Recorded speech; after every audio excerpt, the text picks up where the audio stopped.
Radio रोजाना दिल से दिल तक, रेडियो रोजाना दिल से दिल तक। आप सभी का देश रोजाना में वेलकम है और मैं हूं आपके साथ सोनाली। आप सभी को 15 अगस्त की शुभकामनाएं। देश को आजाद कराने में सिर्फ पुरुषों का हाथ नहीं था, बल्कि महिलाओं का नाम भी क्रांतिकारी में दर्ज है।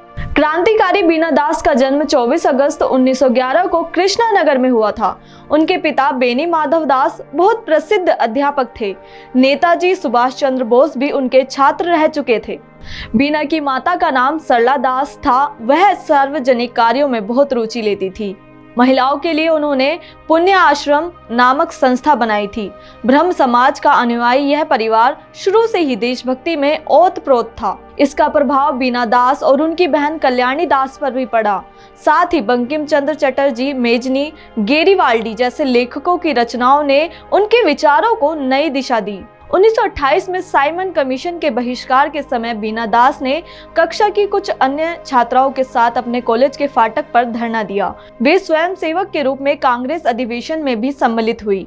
उसके बाद वे युगांतर दल के क्रांतिकारियों के संपर्क में आ गई। उन दिनों क्रांतिकारियों का एक काम बड़े अंग्रेज अधिकारियों को गोली का निशाना बनाकर यह दिखाना चाहता था कि भारतवासी उनसे कितनी नफरत करते हैं। बीना दास को बीए की परीक्षा पूरी करके दीक्षांत समारोह में अपनी डिग्री लेते समय वे दीक्षांत भाषण देने वाले बंगाल के गवर्नर स्टैनली जैक्सन को अपनी गोली का निशाना बनाएगी। 6 जनवरी 1932 की बात है। दीक्षांत समारोह में गवर्नर जो ही भाषण देने लगा, बीना दास अपनी सीट पर से उठी, तेजी से गवर्नर के सामने जाकर रिवॉल्वर रख दी। उन्हें आता देखकर गवर्नर थोड़ा सा हिले, जिससे निशाना चूक गया और वह बच निकला। बीना को वही पकड़ लिया गया। मुकदमा चला, जिसकी सारी कार्यवाही एक ही दिन में पूरी करके बीना दास को 9 वर्ष की कड़ी कैद की सजा दे दी गई। अपने अन्य साथियों का नाम बताने के लिए पुलिस ने उन्हें बहुत सताया, पर बीना ने मुंह नहीं खोला। 1937 में प्रांतों के कांग्रेसी सरकार बनाने के बाद अन्य राजबंदियों के साथ बीना भी जेल से बाहर आ गई। भारत छोड़ो आंदोलन के समय उन्हें 3 वर्ष के लिए नजरबंद कर दिया गया था। 1946 से 1951 तक वे बंगाल विधानसभा की सदस्य रही।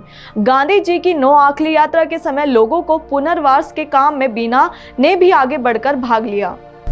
जय हिंद, जय भारत।